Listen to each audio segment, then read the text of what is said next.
Bien, messieurs, dames, bonjour. Pascal Aguilly, effectivement, je suis maire adjoint à la commune de Noisy-le-Grand, mais aujourd'hui, je suis surtout conseiller territorial de Grand Paris Grand Est. On travaille avec le service Habitat, Madame Presson aussi sur les sujets donc, de la réhabilitation énergétique. Vous avez eu peut-être ce matin des sujets sur les collectivités, les copropriétés, mais aujourd'hui, on a décidé, parce qu'en fait, les dispositifs sur les copropriétés existent depuis de nombreuses années, et en fait, il n'y avait quasiment rien sur le secteur pavillonnaire. Et on a donc décidé à Grand Paris Grand Est, avec l'aide de notre président de territoire, M. Xavier Lemoine, de mettre en place un dispositif spécifique, et Mme Presson, de mettre en place un dispositif spécifique donc, sur la réhabilitation énergétique ou la réhabilitation du parc privé sur les pavillons. Donc on va essayer de vous donner un maximum d'informations, donc surtout n'hésitez pas à laisser vos coordonnées, on essaiera de vous accompagner si vous êtes dans une réflexion, un mûrissement ou tout simplement quelque chose d'interrogatif chez vous sur cette réhabilitation thermique. Vous allez voir que les enjeux sont importants, hein, parce qu'aujourd'hui on a une prise de conscience collective sur ces sujets et on a aussi surtout des enjeux réglementaires qui vont finalement imposer les réhabilitations. Alors, au programme, nous avons donc les sujets, la performance énergétique de mon logement, quel enjeu, les solutions pour rénover efficacement mon logement, donc on va le dérouler tranquillement, et puis comment être accompagné dans mon projet. Vous allez voir que c'est le sujet principal. Monsieur a commencé à vous parler de plusieurs entités, l'ANA, l'ADEME, FLAM.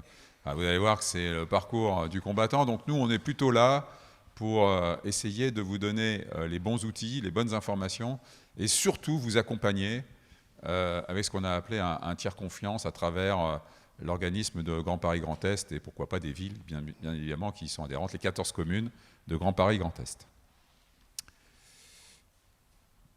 Alors, les clés d'une rénovation réussie, donc les enjeux sur la performance énergétique de mon logement.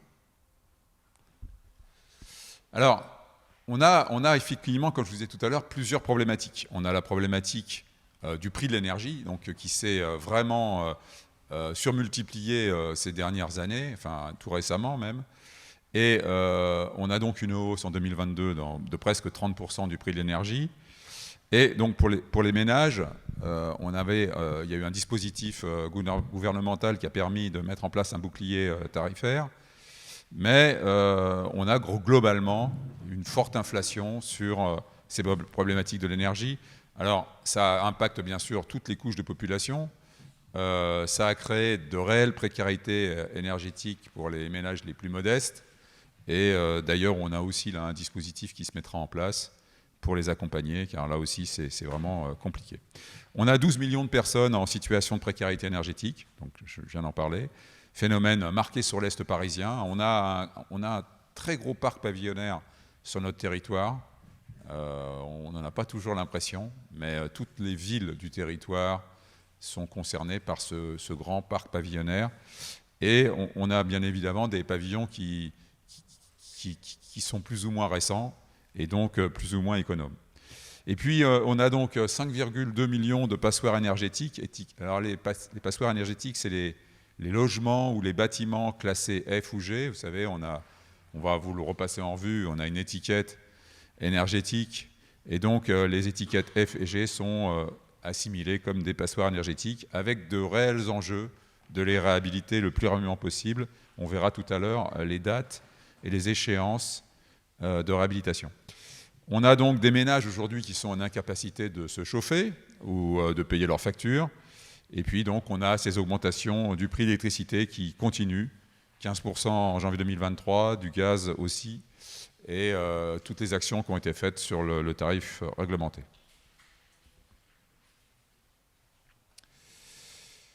Alors, les enjeux. Alors Madame Presson, vous le disiez en préambule, en fait, la grosse problématique de la rénovation énergétique, surtout du pavillonnaire, c'est de ne pas travailler au coup par coup. C'est-à-dire, je vais faire un flocage de mon vide sanitaire ou de mon sous-sol, je vais isoler mon toit. En fait, on s'aperçoit que les actions, quand vous les menez d'une manière sporadique ou au coup par coup, eh bien, vous n'engendrez pas d'économie immédiate. C'est-à-dire qu'en fait, les économies sont vraiment optimum quand vous faites un bouquet de travaux et une réhabilitation complète de la maison. Là, vous avez des réelles retombées économiques et vous avez un réel changement d'étiquette. Donc ça, c'est vraiment un enjeu important.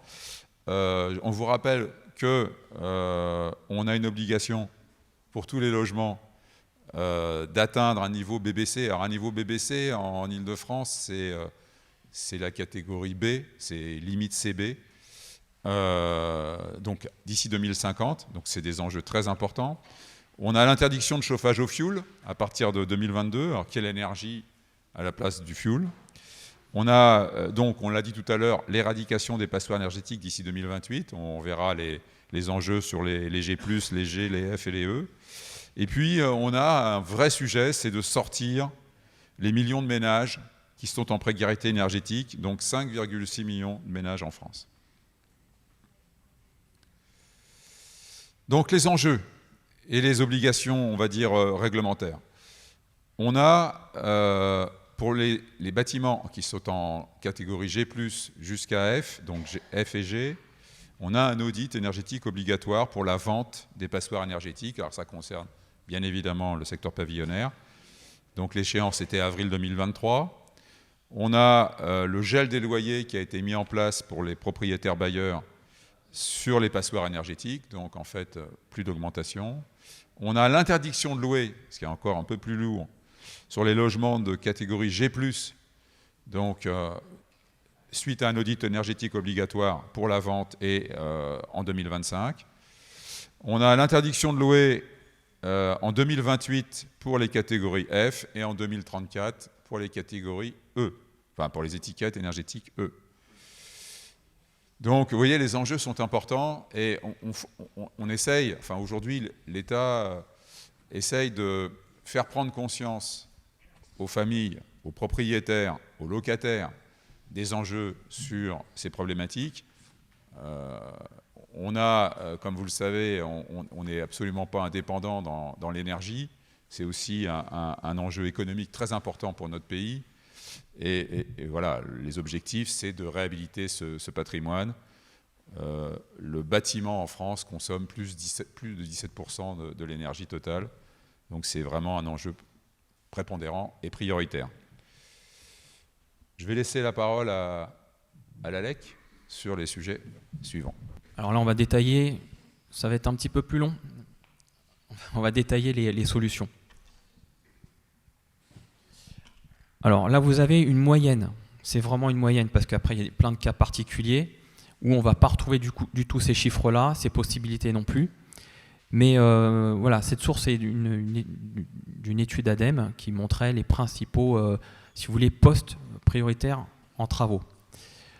Maintenant qu'on dit ça, dans l'idéal, c'est d'additionner un maximum de ces postes de travaux, parce que vous imaginez bien que s'il y a des zones qu'on ne va pas traiter, la chaleur que vous produisez en hiver pour vous chauffer, elle n'a qu'une seule idée en tête, c'est de s'échapper vers le froid. C'est une règle de physique.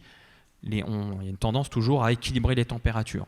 Donc le chaud va vers le froid. Et inversement, en été, si votre bâtiment est frais, la chaleur de l'extérieur va essayer de rejoindre le bâtiment côté intérieur. Donc il faut lutter contre ces mécanismes de physique, simplement par de l'isolation, par un renforcement de l'isolation, mais pas seulement, aussi par un traitement d'étanchéité à l'air. On peut mettre une belle doudoune sur soi, mais si les coutures sont mal faites, on va perdre la chaleur. Ça revient à peu près à ça. Donc attention à ces points de détail qui ne sont pas que des points de détail, ça peut quand même nuire jusqu'à 30% un peu de la perte et de la performance du logement. Donc on peut viser une étiquette B et se retrouver quand même avec avoir gagné seulement une seule marche de cette performance qu'on a vue juste avant, si on n'a pas traité tous ces points singuliers. Mais en gros, on va dire que ce que nous dit ici l'enseignement de cette figure, c'est de travailler toujours d'abord par l'isolation. Voilà. Donc aller le plus loin possible. Il ne s'agit pas de mettre 2 ou 5 cm sur un mur. C'est inefficace. Ça ne va juste simplement limiter ou supprimer parfois l'effet d'inconfort. Mais l'isolation, c'est un autre sujet et celui-là ne sera pas traité si on ne met pas suffisamment d'épaisseur. Donc attention déjà à ce premier point. Donc les murs, la toiture, les menuiseries sont concernées également et la solution du plancher bas. Puis après tout ce qui est singulier qui concerne l'étanchéité, les ponts thermiques et l'air renouvelé, voilà, qui est un poste majeur. Donc la ventilation, on n'y pense pas souvent, mais c'est un point singulier.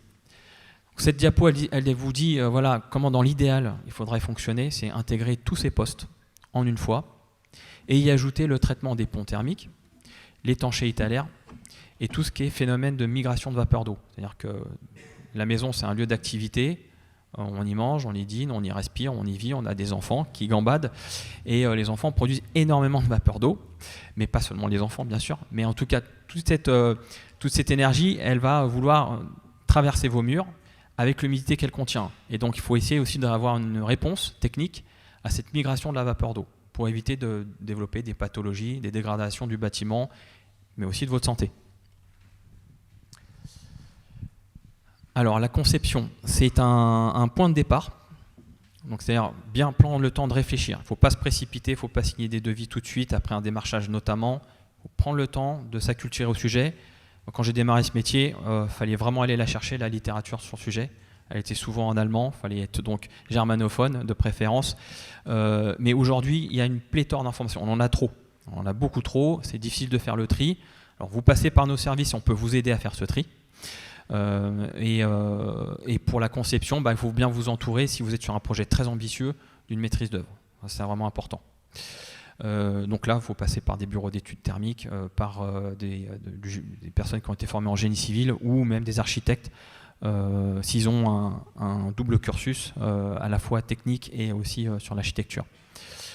Une coordination entre les artisans, ça c'est l'enjeu majeur de notre époque. Voilà, il faut que quand on est sur une rénovation performante ou en tout cas avec plusieurs travaux qui interviennent simultanément ou quasiment, il faut que les artisans se rencontrent dans l'idéal et une même appétence, une même formation sur comment régler étape par étape pour éviter que l'artisan qui arrive à la fin ne vienne pas dégrader les travaux du précédent.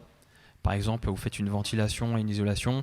L'isolation doit être prise, enfin le ventiliste doit prendre en compte les travaux de celui qui va faire l'isolation pour éviter de percer à l'endroit où il ne faudrait pas. Voilà, donc faut avoir le réseau électrique, il faut avoir le réseau hydraulique, il faut avoir le réseau hydraulique pour ne pas percer et dégrader la qualité isolante du bâtiment. Donc ça, c'est ce qu'on appelle la coordination. Enfin, c'est un exemple de tout ce sujet-là.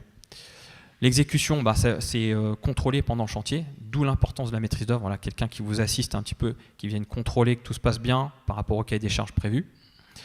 Donc là, si on n'a pas de cahier des charges, il faut que dans les devis, ça soit le plus précis possible. Et les points de vigilance, voilà, ça c'est tout le point de départ aussi de cette réflexion de conception, c'est vérifier qu'il n'y ait pas de pathologie. Là, je vous ai pris une façade qui est vraiment très dégradée, qui démontre qu'il y a eu énormément de problèmes d'humidité, donc des défauts de ventilation. Voilà, ça fait partie des choses qu'on peut repérer déjà à l'œil nu, mais ça ne suffira pas dans un certain nombre de cas. Donc là, l'isolation thermique des combles perdus, c'est comme si vous reprenez le graphique de tout à l'heure, c'est un des postes principaux, on va dire, c'est celui par lequel il faut commencer, parce qu'elle va déjà vérifier dans quel état est la toiture, s'il n'y a pas des problèmes d'étanchéité, donc il faut régler ce problème-là en tout premier lieu avant de poser une isolation. Sinon, l'isolation elle va être bousillée très rapidement. Alors, on peut revenir quand même un peu en avant. Voilà, là, il y a deux techniques, sous rampant à gauche, donc dans la partie inclinée, rampante, sous la toiture. Et ici, sur la droite, c'est directement sur entre solives ou en tout cas sur le plancher. Donc là, on a en gros, dans l'idéal, il faut essayer de mettre au moins 25 minimum centimètres. Je ne vais pas parler de résistance thermique parce que c'est un peu trop technique, je vais vous perdre, mais c'est pour vous réaliser à peu près l'épaisseur. 25 sous rampant et environ 40 quand même sur des planchers. Voilà, ça aujourd'hui, quand on a un bâtiment qui soit vraiment économique, économe, que vous y retrouvez dans votre investissement financier, c'est ce qu'il faudrait faire. Diapo suivante, merci. Alors ensuite, là on va parler, on commence à être dans le technique, dans le dur même. C'est la notion de confort entre les saisons chaudes et froides, donc été, hiver noté ici.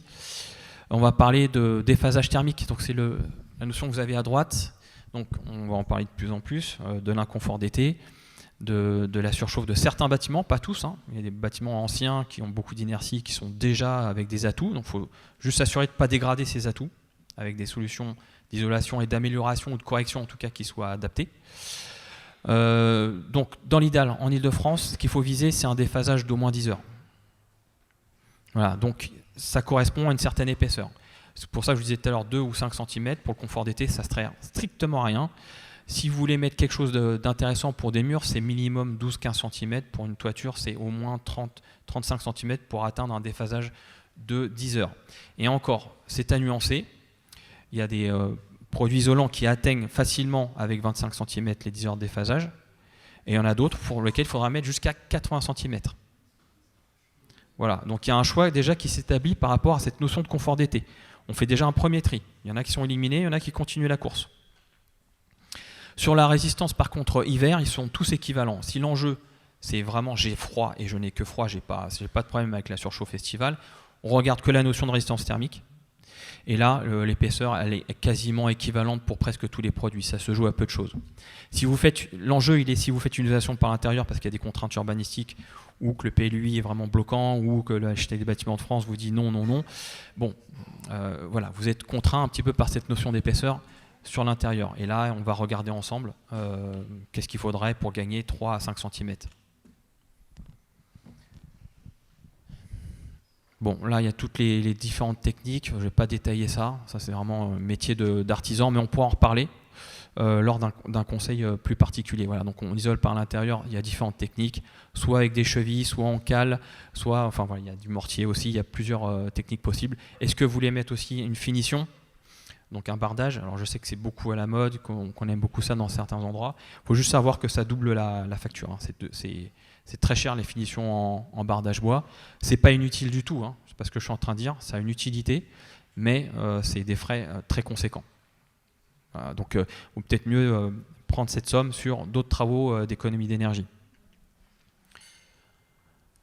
L'isolation par l'intérieur, là aussi différentes techniques, différentes possibilités. Donc on a des gros panneaux sur la gauche directement calés dessus. Alors, bon, cette photo-là, on pourrait la commenter longuement. Elle comporte un certain nombre de risques si on fait juste cette isolation telle qu'elle.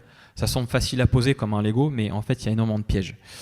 L'isolation en vrac au centre, ça c'est pas mal, mais il faut bien maîtriser la densité qu'on va venir y verser. Parce que si c'est pas assez dense, ça va se tasser très vite.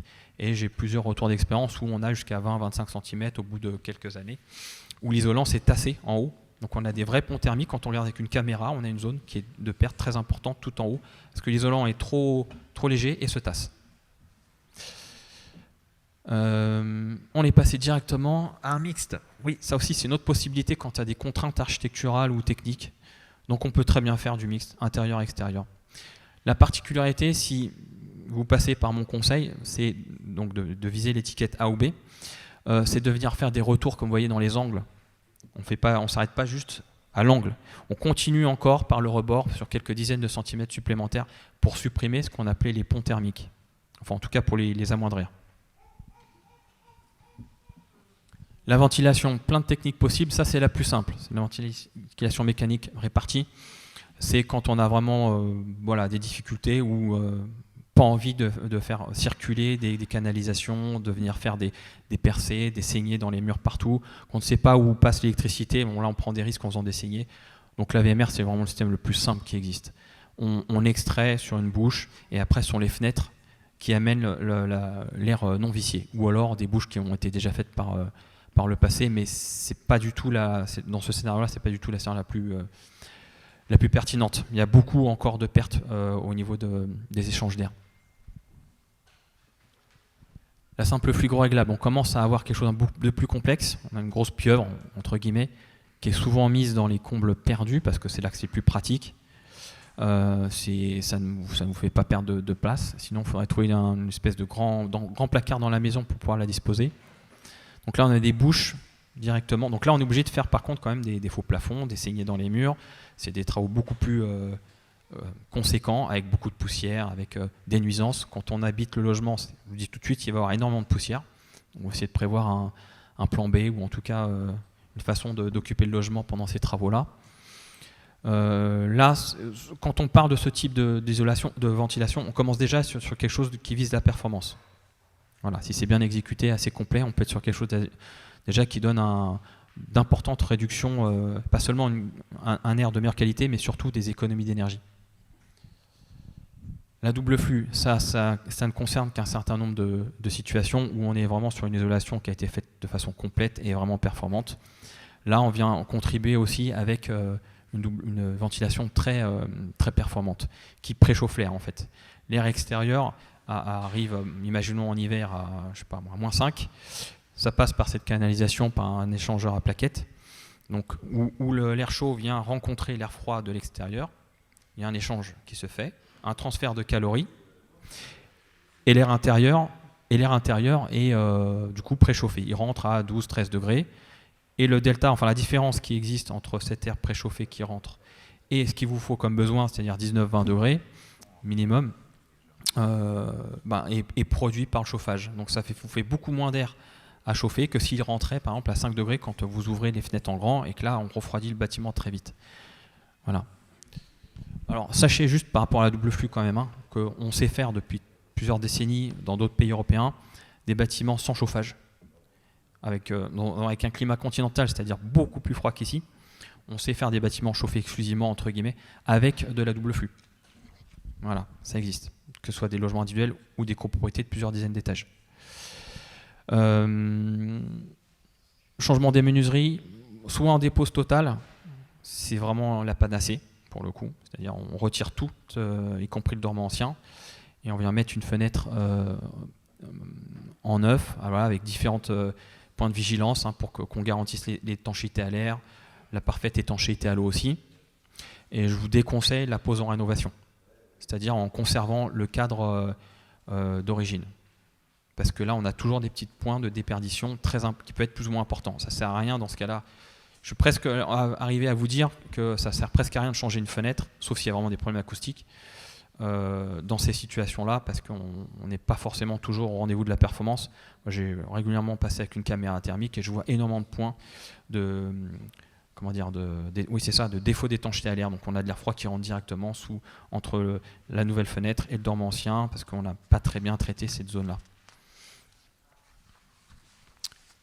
Les ponts thermiques, alors oui, c'est un autre enjeu, ça représente en moyenne 10-15% à peu près, voire même plus dans certaines maisons, de l'enjeu des économies d'énergie. Donc les ponts thermiques, c'est typiquement le plus connu, c'est un appui de fenêtre, une dalle, en général maçonnée, voilà, donc lourde en béton, qui va déperdre vers l'extérieur toute la chaleur que vous allez produire en hiver, lors de votre chauffage. Et puis en été, c'est l'inverse, c'est la chaleur qui rentre par le même canal, donc par ce plancher, pour venir réchauffer le bâtiment, mais le chauffer un petit peu trop. En été, c'est pas trop ce qu'on recherche. Voilà, donc tous les points singuliers qui sont à traiter dans un logement, il y en a plusieurs dizaines. Donc à bien étudier, ça fait partie de la fameuse conception que je vous ai évoquée tout à l'heure. Donc il faut être très vigilant par ces points-là si vous êtes dans une démarche de rénovation assez ambitieuse. Ça semble complexe, ça l'est un petit peu, mais si vous êtes bien encadré, ça l'est beaucoup moins. Diapo suivante, s'il vous plaît. Plancher bas. Alors, bon, là sont présentées deux façons de faire, mais 95% des cas, c'est toujours en sous-face, c'est-à-dire par le dessous. Donc, quand vous êtes dans un garage, vous isolez. Ici, par exemple, voilà, imaginons sur un grand garage, ça fait un sacré camion quand même, mais on isolera au-dessus de notre tête et non pas au-dessus. Donc là, on isole comme ça. Et là, après, vous avez le plancher qui vous donne directement sur le sous-sol. Après, la question du chauffage. Alors là, il y a beaucoup de choses à regarder. Voilà, aujourd'hui, vous avez la pompe à chaleur qui est beaucoup plébiscitée. Donc, je pense que les fabricants et installateurs se frottent assez les mains parce qu'il n'y a pas beaucoup de contre-information par rapport aux limites aussi des pompes à chaleur. Donc, il faut être assez vigilant. C'est un produit qui, techniquement, a de réels atouts, mais on ne l'applique pas partout et pas dans n'importe quelle condition. Il y a des règles de l'art là aussi à suivre et je peux vous accompagner sur ce sujet-là. Les chaudières gaz, THPE ou même à condensation, je ne sais pas si vous avez eu l'information, mais c'est tout récent depuis cette semaine. Voilà. On sait officiellement que l'année prochaine, il n'y aura plus d'aide financière dessus. Après, la réglementation aussi va permettre de faire de l'hybridation, c'est-à-dire avoir deux systèmes. Donc, par exemple, vous pouvez conserver une chaudière gaz et installer une pompe à chaleur hybride, voilà, qui assurera une partie, en général un tiers ou un quart. Voilà. Puis voilà. En tout cas, l'enjeu là, c'est avec le chauffage, c'est de le réduire au minimum, vraiment, minimum du besoin, en ayant fait une bonne doudoune pour la maison, donc une bonne isolation.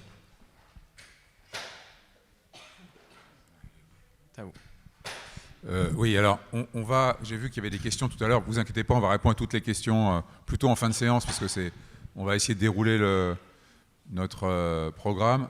On a un retour d'expérience, donc on va un peu intervertir notre nos slides pour donner la parole à des propriétaires qui ont déjà fait des réhabilitations. Oui, je vais laisser la parole à Olivier Chazal, hein, qui a eu une expérience vécue sur Villemomble et qui va pouvoir nous donner son retour. Bonjour à tous. Comme vous voyez, je suis accompagné de mon assistante de 18 mois. Donc ne m'en voulez pas si durant l'intervention, il m'arrive un petit peu de devoir la gérer. En effet, donc moi j'habite sur le secteur depuis très longtemps. J'ai passé ma vie à Gagny, j'ai déménagé à Villemomble il y a peu de temps. Et avec ma compagne, nous avons fait l'acquisition de ce pavillon de 90 mètres carrés avec une date de construction inconnue, entre 1900 et 1929. Impossible de trouver la date de construction. Construction principalement de la brique. Et lorsque nous avons acheté la maison, on avait regardé deux éléments qui étaient importants pour nous. Premièrement, c'est le DPE. Bonne surprise, le DPE était vierge, puisque les anciens locataires n'avaient donné aucune information de consommation. Et le logement était resté inhabité quasiment pendant 2 ans. Donc le propriétaire actuel ne s'est pas embêté, il a trouvé quelqu'un qui a gentiment fait un DPE vierge. Donc on était parti avec aucune idée de la consommation énergétique de ce logement. Par contre, dans les points qui étaient intéressants, c'est que l'ensemble des fenêtres et des huisseries étaient en double vitrage assez récent, que le système de chauffage avait été changé donc en 2018 par une chaudière à condensation haute performance, et que les combles donc qui sont aménagés étaient isolés, alors pas 25 cm, hein, malheureusement, les travaux ont été faits il y a quelques années, donc il y avait que 15 cm, mais tout ça nous permettait de commencer à réagir sur la maison. Alors moi j'ai un petit biais, parce qu'en fait j'ai travaillé à l'Agence de l'environnement, à l'ADEME, pendant près de 15 ans, et donc forcément quand on a acheté, la première chose qu'on a souhaité faire, c'est améliorer la performance énergétique de cette maison. Et donc la première chose que l'on a faite, c'est de regarder pour une isolation par l'extérieur. Alors malheureusement, on n'a pas été du tout... pour des questions financières, je vais être très, très honnête, pour des questions financières, j'ai interrogé plusieurs bureaux d'études en thermie avec qui j'avais eu l'habitude de travailler auparavant.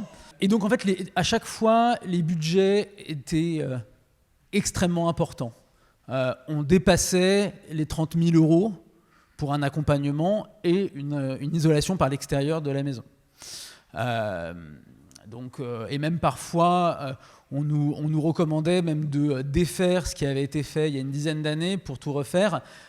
Mais j'imagine que vous êtes dans le même cas que je l'ai été, c'est-à-dire que vous ne disposez pas de plus de 100 000 € pour faire des travaux de rénovation énergétique, surtout quand vous venez d'acheter une maison. Et donc, ce qu'on a fait, c'est qu'on s'est rapproché d'abord de Grand Paris Grand Est pour comprendre aussi les mécanismes d'aide qui étaient disponibles. Donc, on a eu un accompagnement qui nous a permis de contacter donc, des artisans RGE. Ça, c'est extrêmement important, puisque si les artisans avec qui vous ne passez pas, enfin, avec qui vous travaillez ne sont pas RGE, en tout cas, moi, dans notre cas, les aides n'étaient pas disponibles. Donc on avait eu des artisans qui nous avaient fait des devis extrêmement élevés en nous disant les aides, c'est pas intéressant, faites comme vous voulez, mais sachez que voilà, c'est un élément important, cette labellisation RGE, que ce soit pour la rénovation, que ce soit pour le chauffage, que ce soit pour l'installation de solutions d'énergie renouvelable sur votre maison. Bon, finalement, je la prends dans les bras.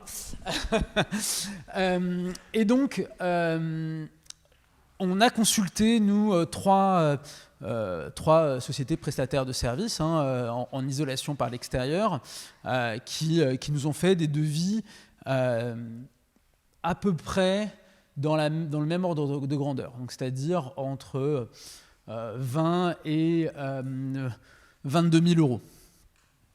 Un seul nous a proposé un accompagnement jusqu'au bout sur l'ingénierie des aides, puisque En fait, grâce à un montage d'ingénierie, on a été récupérer 8 000 € d'aide de l'Agence nationale pour l'amélioration de l'habitat. Donc on était assez surpris parce qu'on s'était dit avec nos revenus, puisque c'est quand même basé sur vos revenus.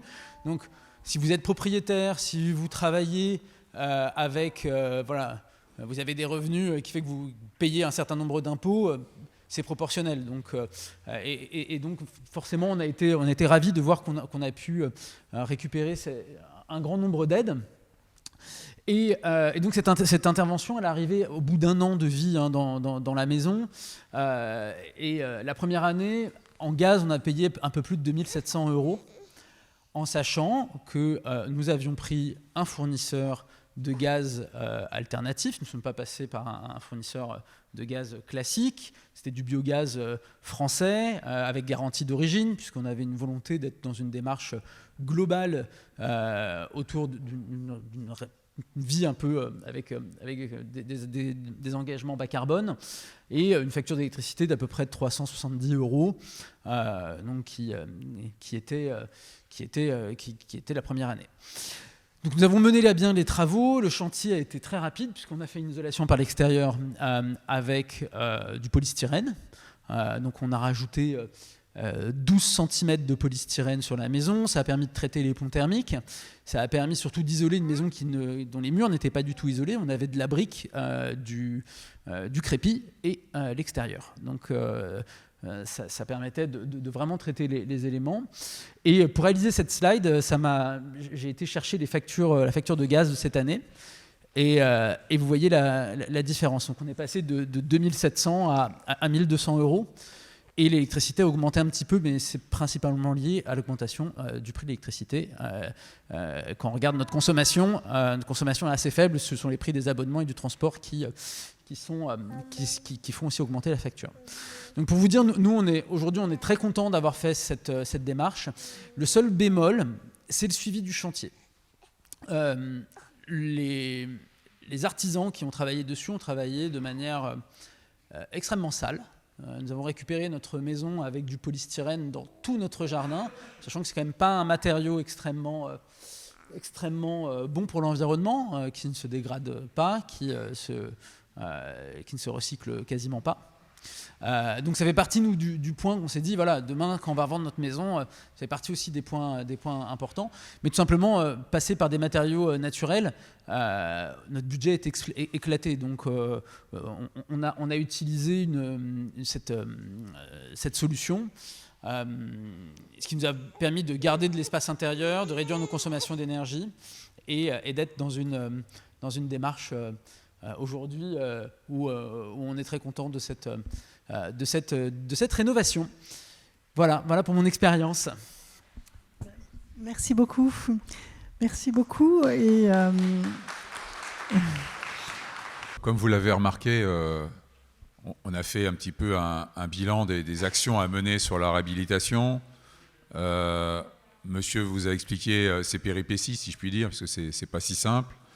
Et donc, le territoire de Grand Paris Grand Est a décidé de mettre en place un dispositif pour accompagner les propriétaires. Donc j'ai donné la parole à Madame Bresson. Merci beaucoup. Effectivement, le bilan qui est fait sur les travaux et la qualité de ces travaux est assez inquiétante, puisque là, il y a eu une petite étude de 2014 à 2016, toutes les personnes qui ont fait des travaux. Il y a à peu près 60 milliards d'euros qui ont été investis, plus de 5 millions de travaux réalisés. Et malheureusement, 75% des personnes qui, dans une maison, ont fait des travaux à ce moment-là, n'ont pas changé d'étiquette énergétique. Ils étaient F, ils restent F. Et il n'y a que 5% qui, eux, ont gagné plus de 2 étiquettes. Alors si on fait un zoom, pourquoi ces 5%-là ont réussi ? Eh bien, comme le disait Jean-Raphaël tout à l'heure, c'est parce qu'ils ont fait plusieurs travaux. Alors, une fois qu'on a vu ça, on s'est dit, mais pourquoi les personnes ne passent pas tout de suite par des travaux beaucoup plus globaux ? Premièrement, c'est la confiance. Vous avez entendu le témoignage d'Olivier tout à l'heure. Galère pour trouver effectivement des artisans, des différences de prix assez incroyables. Comment s'y retrouve-t-on ? C'est là que les 14 maires se sont dit il faut qu'on arrive à développer la confiance, qu'on développe ce parcours de rénovation énergétique performante qui est basé sur 3 tiers de confiance. Le premier tiers de confiance, c'est la collaboration que nous avons avec la LEC MVE. C'est comment une personne va être à votre disposition pendant tout le temps de l'accompagnement entre l'idée du projet jusqu'à la fin de la réalisation. Premier tiers de confiance. Deuxième tiers de confiance, il faut des artisans. Et des artisans qui soient RGE, soit, mais qui soient aussi formés pour travailler ensemble. Parce que si vous avez un artisan qui vient, il va faire la toiture, et puis le lendemain, vous en avez un qui vient faire les murs, etc., ça va manquer de coordination et ça va peut-être ne pas bien fonctionner.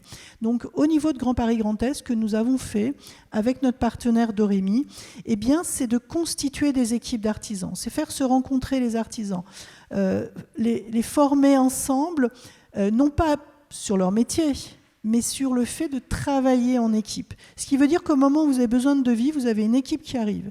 Ils commencent tous à se parler, on ne comprend pas ce qu'ils se disent, c'est trop technique, mais en revanche, ce qu'on comprend, c'est qu'ils sont là pour la performance de notre maison. Et puis, troisième cas de figure, ça va être la partie financement, mais on va en parler un petit peu plus tardivement. Alors, comment ça se passe ? Vous êtes là, vous êtes dans ce tout premier contact, on a fait de la communication, on a créé ce forum pour vous recevoir. On ne va pas pouvoir, même si on prend des temps de questions-réponses, prendre le cas de chacun. Alors, tous les 15 jours, il y a une réunion et un webinaire qui a lieu en ligne à 19h les lundis. En général, c'est notre rendez-vous tous les 15 jours. Et là, on va rentrer vraiment dans le détail. Et suite à cela, en fonction de votre situation, vous allez être redirigé vers les bons interlocuteurs. Il y a aussi des événements qui se passent dans des communes, comme au mois de mars ou à Noisy-le-Grand. Il y a vraiment eu un focus et une grande réunion. Donc le premier contact, c'est vers la LEC. Mais il y a surtout un point très important, vous voyez, c'est le premier entretien pour définir les besoins. Si vous dites, moi j'ai juste 4 fenêtres qui ne vont pas bien dans un coin, et que tout le reste est nickel, dans ces cas-là, le gain du changement de ces 4 ou 5 fenêtres, il va être inférieur à 35%. S'il est inférieur à 35%, vous n'avez pas un accompagnement très important. Mais vous avez quand même un rendez-vous avec un collègue de Jean-Raphaël qui, pendant 1 heure, va vous expliquer toute la partie méthodologie. Et il va surtout vous donner le mode opératoire pour poursuivre tout seul la suite. Si par contre vous avez des devis entre les mains, vous pouvez là aussi les rencontrer pour avoir une analyse du devis. Dans les slides qu'on va vous envoyer, vous verrez qu'à un moment donné, on vous donne un peu le mode opératoire parce qu'il y a des gens, ils vous font un devis, mais ils vous disent c'est pas grave, c'est cher, mais vous aurez 7 000 € d'aide, sauf que vous ne rentrez pas en ligne de compte, qu'ils ne sont pas forcément RGE sur le travaux et vous ne toucherez pas à ces 7 000 €. Donc ça, c'est vraiment le point où peu de gains énergétiques, peu d'aide en conseil, mais aussi peu d'aide financière sur les travaux. C'est pour ça que faire plein de petits travaux tous les 2-3 ans, c'est pas la partie où vous gagnez à la fin. Deuxième cas de figure, c'est si vous êtes dans un gain supérieur à 35%. Donc là, Jean-Raphaël, si tu veux peut-être détailler ce qui se passe quand on est sur justement une série de travaux ou une rénovation globale. On peut vous accompagner sur les conseils techniques sur les techniques d'isolation, identifier les priorités. Si ça va beaucoup plus loin, là, on peut vous mettre en relation aussi avec une autre société qui est partenaire avec GPGE sur la rénovation dite performante, parce que performante, c'est une définition dans la loi. Ça veut dire atteindre cette fameuse étiquette A ou B, qui frôle l'essai parfois, mais visez vraiment, vous, dans votre esprit, le B. En rénovation, c'est assez simple à atteindre si on fait abstraction d'un certain nombre d'écueils et de pièges. Voilà. Mais ça, c'est notre travail de vous dire un petit peu comment les éviter. GPGE aussi peut être sans doute relais là-dessus. Et donc on peut vous mettre en relation aussi avec des artisans. On dispose d'un annuaire via notre plateforme de rénovation qui s'appelle Pass Réno Habitat, C'est un projet au sein de notre agence locale d'énergie. On avait été financé sur ces questions-là par le passé et on l'est toujours aujourd'hui pour animer un dispositif d'artisans. Voilà, on en a une soixantaine à peu près d'artisans RGE. Alors, tous ne sont pas RGE, parce qu'il y a des postes qui ne doivent pas nécessairement être RGE. RGE, c'est comme vous disiez tout à l'heure, Florence, c'est obligatoire parce qu'il y a une carotte financière derrière. Voilà, si vous voulez absolument avoir des aides financières, il faut que ce soit obligatoirement RGE. Tant pis pour les autres. Mais c'est quand même à analyser. Il faut regarder ça de près. Et puis après, pendant les travaux, alors c'est plus trop notre registre, de loin, c'est-à-dire qu'on ne se rend pas sur les chantiers. Il faut bien comprendre que nous, on serait dans ce cas-là dans le registre de la mise en concurrence avec justement un bureau d'études ou un architecte qui serait missionné pour ça et financé pour ça. Nous, ce n'est pas notre rôle. Techniquement, on a des compétences, mais on ne va pas les utiliser pour ça parce qu'après, on rentrera dans le champ concurrentiel. Ça serait trop compliqué pour nous. Et justement, avant de rentrer dans tout cet espace-là, très souvent, on vous parle d'audit. Et vous avez même des artisans qui viennent frapper à votre porte et qui vous disent « Ah bah tiens, nous, on va vous faire un audit, vous allez voir, la vie est belle ». Alors déjà, il faut distinguer deux notions d'audit. Il y a la notion de DPE, ou l'audit qui est utilisé, dit réglementaire, qui est utilisé quand vous voulez vendre votre maison. Mais si vous réalisez cet audit-là, ça ne vous permet pas de bénéficier des aides de l'État si vous réalisez les travaux.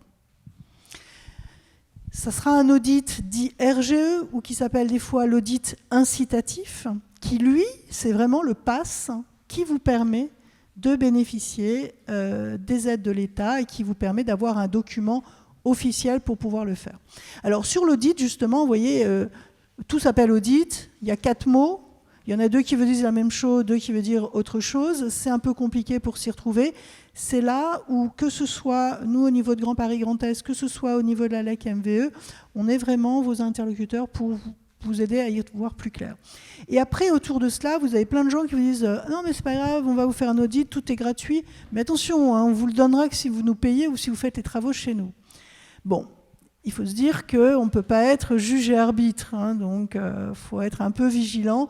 Faut vraiment, certaines structures le proposent, mais ils ont plutôt pignon sur rue et ils ne vont pas disparaître en 2 temps, 3 mouvements, une fois que vous aurez constaté quelques soucis. Et puis un audit, ça a un coût. Donc soit il est pris en charge par vous, soit il est pris en charge avec des aides, mais c'est un travail important, c'est un travail qui a une valeur, donc il ne peut pas être totalement gratuit. Alors, sur la partie de l'accompagnement, la consultation des entreprises, si tu veux prendre la parole. En fait, je l'ai anticipé tout à l'heure. Bon, alors super, parce qu'on va pouvoir avancer alors. C'est vous mettre en relation avec des artisans qu'on a affiliés. Retenez juste le terme Passereno Habitat. Voilà, ça c'est nous aussi. C'est notre agence locale d'énergie qui anime ce dispositif. On va passer du coup à la suivante, la réalisation des travaux. Donc effectivement, comme tu le disais tout à l'heure, ce n'est pas l'agence locale de l'énergie et du climat MVE qui va suivre les travaux en fonction du type de travaux à faire. Ça peut être quelqu'un qui assure de la maîtrise d'œuvre ou ça peut être un des artisans de l'équipe dont je vous parlais tout à l'heure qui a ce rôle-là. Ensuite, il y a la réception des travaux et les aides financières, la plupart du temps, sont versées à ce moment-là. Alors, au niveau de comment être accompagné dans le projet, la façon dont il va y avoir un peu, c'est ce qu'on a peut-être dit peut-être tout à l'heure, parce que là on est en train de voir sur la partie timing, pour vous laisser du temps pour les questions, ça va être effectivement l'évaluation des travaux à réaliser et le suivi qui va être fait après. On va poursuivre. Juste un petit point par rapport aux aides financières, quand même, ce qu'il faut comprendre quand vous rentrez dans la machine MaPrimeRénov' et tout ce qui est aide financière, il faut absolument ne rien signer en termes de devis. Si vous avez signé et que vous les déposez après, c'est cuit. Il ne faut rien du tout engager en termes d'art, de versement d'art, de financement. On peut vous aider à analyser le devis, retenez ça. On le contrôle avec vous, on vérifie que déjà techniquement ça tienne la route. Deuxièmement, que ça vous permettra de toucher les aides financières, mais il ne faut rien signer avant. Il ne faut jamais se précipiter, il faut toujours laisser le temps à la réflexion. N'oubliez pas, on est au pays de Descartes quand même, il faut réfléchir un petit peu. Voilà. Pardon ? Les devis. Il faut pas signer les devis avant de déposer auprès des organismes de dette financière, donc MaPrimeRénov', mais pas seulement, ça concerne aussi les aides privées qu'on appelle les certificats d'économie d'énergie. Alors oui, alors, effectivement, on va essayer de vous faire une présentation du financement du projet. On voit bien que ça représente des coûts, une rémédiation complète d'une maison de 90 mètres carrés mal isolée, ça peut atteindre 80-90 000 euros. Et donc, il y a plusieurs dispositifs. Il y a les C2E, certificat d'économie d'énergie. Il y a le dispositif qu'on va vous présenter à travers MaPrimeRénov'. Alors, c'est des dispositifs qui changent, qui fluctuent. Enfin, aujourd'hui, c'est des dispositifs qui sont en vigueur. Alors, vigilance, les C2E, des fois, les entreprises, elles oublient de vous les annoncer, enfin, etc., etc. Il y a des vrais enjeux. Il y en a qui vous disent, on va vous faire les travaux à l'aide des C2E, vous n'avez rien à payer. Donc là aussi, gare au loup, quoi. Et donc, on va essayer de vous donner ce petit déroulé sur comment financer notre projet. Alors, au niveau de ces slides, elles sont assez détaillées. Donc, vraiment, il faudra que vous les regardiez quand vous allez les recevoir chez vous. Je pense que tout le monde a laissé son adresse mail. Grosso modo, ce qu'il faut retenir, c'est en quelle couleur je suis. C'est-à-dire que vous avez le nombre de personnes qui vivent à la maison. Par exemple, il y a 3 personnes.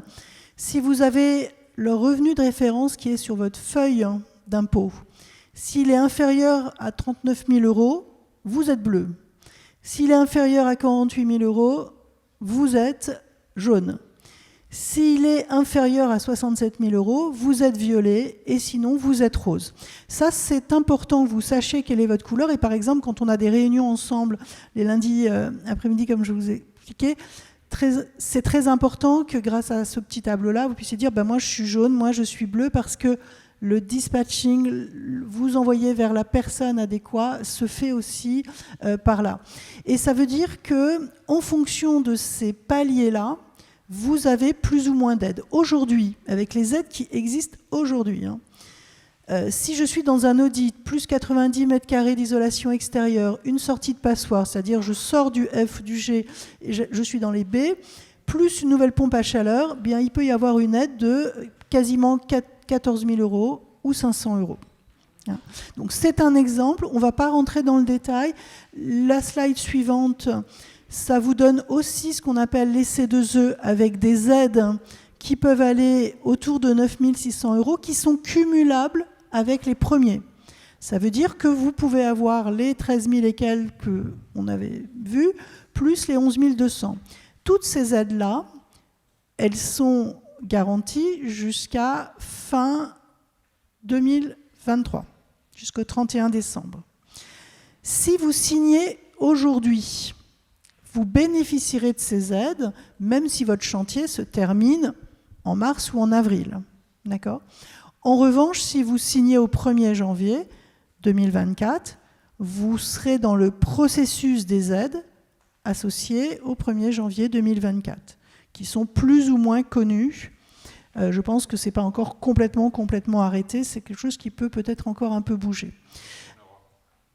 Mais il y en aura des aides. Et justement, la bonne nouvelle, c'est qu'il y aura des aides plutôt pour des groupes de travaux et un ensemble de travaux, et non plus pour hop, je change ma chaudière et clac, j'ai un peu de sous. Ce qui veut dire que souvent, on vous incite à changer la chaudière et que vous allez avoir beaucoup de consommation parce que votre maison n'est pas isolée. Donc ça, c'est le principe des C2E, on va passer. La partie prêt, on a l'éco-PTZ qu'on connaît tous, difficile à avoir. Il y a ce prêt qui s'appelle prêt-avance rénovation, qui est intéressant, c'est un anti-éco-PTZ parce que vous remboursez uniquement les intérêts et c'est au moment de la vente de votre maison que vous rembourserez le capital. Donc ça peut avoir un sens. Il y avait une personne la fois dernière de Livry-Gargan qui me disait moi, ma maison, j'en ai pour 7 ans parce que dans 7 ans, je déménage et je vais m'installer en Bretagne.